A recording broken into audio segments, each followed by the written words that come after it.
day or night, a demon were to steal after you into your loneliness, and say to you, this life as you now live and have lived it, you have to live it once more, and innumerable times more, and there will be nothing new in it. But every pain and every joy and every thought and sigh and everything mutually small or great in your life will have to return to you, all in the same succession and sequence. Even this spider in this moonlight between the trees, and even this moment and I myself.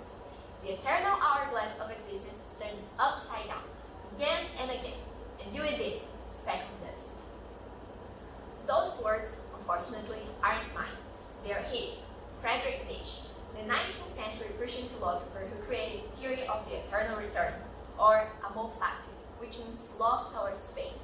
With that, he earnestly confirms that you're not living life at its fullest if you take the sentence as a curse, but only if you do as a blessing. Well, of course he was tough, but we cannot deny that there is an aspect of truth in Nietzsche's words. For the longest time, I've believed that happiness is humanity's main goal. All we're doing is meant to make us joyful.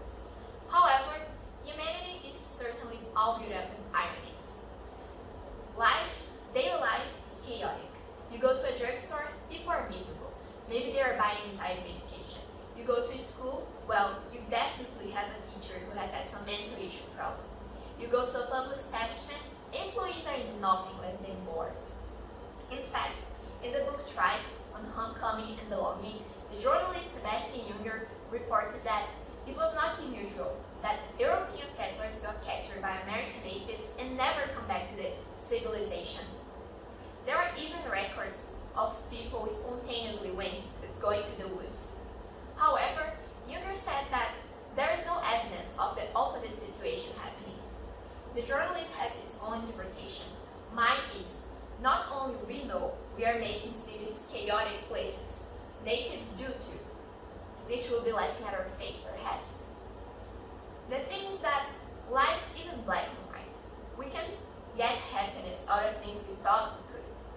For instance, when capitalism struck all over the globe during the 20th century, something else started to take over people's attention: the TV. Its main goal was to make sure that the workforce, mainly Americans, would spend their money on anything viable, from clothing to cars and so on. And the ideal at that time, which has persevered, was to buy. People actually believed that having financial stability was taking them places. On the other hand, the workforce was in its job most of its time and not necessarily liking it. So, to earn money and buy your precious happiness, we need to sell time to the market. I don't have to say how tragic this combination is. You are probably really lucky if you get to work on something you enjoy and still manages to be a happy person. In fact, according to a research led by Gallup, 53% of workers in America are not engaged with their jobs, meaning that they may be generally satisfied, but they are not emotionally or cognitively involved with the work nor workplace. If you consider the amount of time adults spend on their jobs, it basically means that we are not involved on a third of our days, a third of our weeks, a third of our lives. Well, but that's okay, right? It just means we're trading our lives for green paper, or maybe comfort. Maybe we believe that making it stable now will assure us to have time to be happy later. But be aware. Don't wait for the present to be over to pursue your true goals in the future, because it will be over, and after that, nothing can be done. However, I said I used to believe that happiness was the main goal. I grew up to discover that it either isn't, or our contemporary concept of happiness is all mistaken, which sounds insane, but I'll give you an example. For the longest time, I've struggled to decide what did I want to apply for at college, and it took me months of research to discover what I really liked, and I did find out this crucial thing about myself. I didn't know a thing about me. Despite that, time went on and it clicked.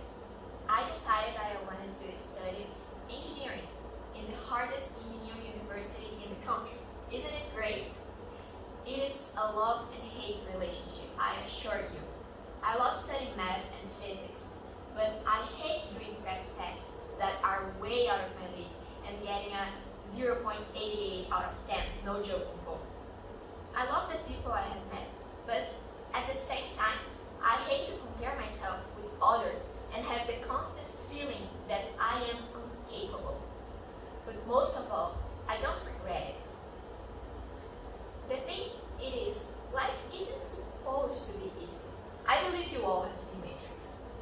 So I must recall you.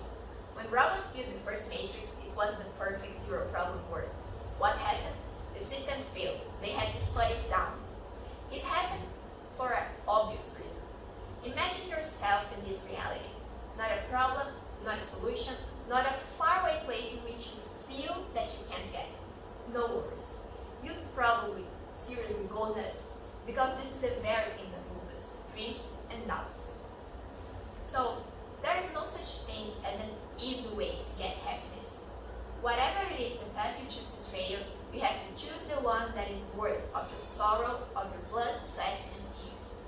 This is also why I believe humanity is so miserable nowadays. People don't get it. We try to get happiness without even asking ourselves what would really make us feel fulfilled.